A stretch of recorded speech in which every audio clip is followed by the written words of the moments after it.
Representative Randall said it's inauguration day across the country.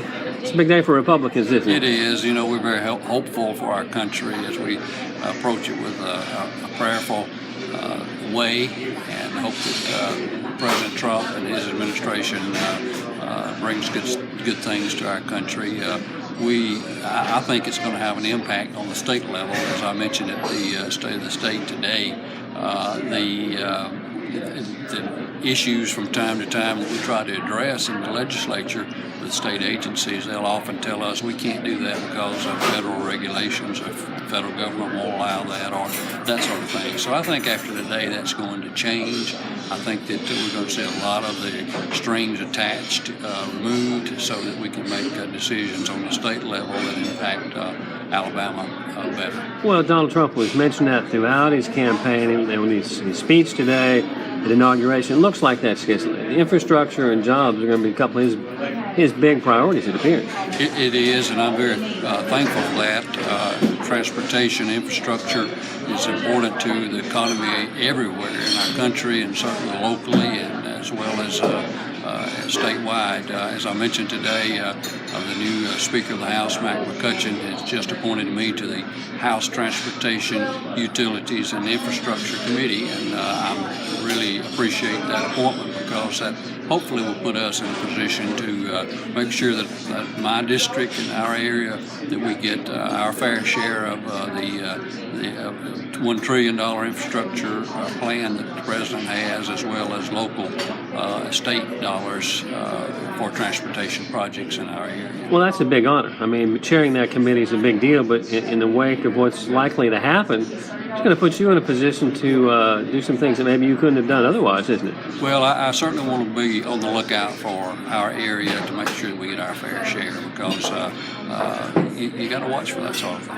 That's right. And I know infrastructure is always a question on county roads and even on state roads. You know, we've talked in the past about Highway 278, 157. It's a constant effort to try to get there, isn't it? It is. We've been fortunate in our area in recent years with transportation projects, a number of projects. We've seen Hansville 31 Highway improved at Wallace State, and of course the interchange and a number of bridges. But we have needs that we really need to address as our area continues to grow. Completing 157, 278. We need a third lane on I-65 going through Cullman County. And Alabama Highway 69, we want to try to address some passing lanes and turn lanes and that sort of thing to improve safety and traffic flow there as well. It makes sense. Now I'm going to ask you kind of an arcane, kind of a complex question. You and Senator Harbison and a couple others have sponsored a bill, pre-written it. It has to do with municipalities of 6,000 or less, and how the heads of those municipalities can appoint appointees. I'm not sure I understand what that's about. It sounds fascinating. Can you explain that a little bit? Sure. There's a problem with some of our smaller towns, and with the mayors, and having been a small town mayor, I understand that. You're automatically on a number of boards and commissions and that sort of thing by being mayor. Most of the mayors of small towns have other jobs full-time and can't go to daytime meetings or board meetings, and therefore a lot of the boards are having problems getting a quorum to actually transact business. So this legislation will allow the mayor of the small towns to appoint somebody to represent them on a number of these boards. Well, that seems like something that should have been done years ago, because that's been an ongoing problem for decades, hasn't it? Well, it probably has, and sometimes it takes us a while to think of those things. Well, it should allow municipalities and their mayors to get more done, it sounds like. Well, I think so. And there's a number of boards that are really having a hard time getting quorum because of that. I follow you. Any last thoughts? Well, I appreciate getting to serve.